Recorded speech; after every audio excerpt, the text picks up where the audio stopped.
ayat tersebut. Ibnu Abbas menafsirkan maksud fadlillah, karunia Allah dalam ayat tersebut adalah ilmu agama, dan maksud rahmat Allah dalam ayat tersebut adalah Nabi Muhammad SAW.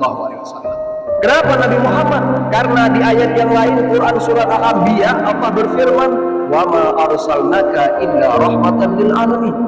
Tidak aku utus engkau wahai Muhammad kecuali menjadi rahmat bagi sekalian alam.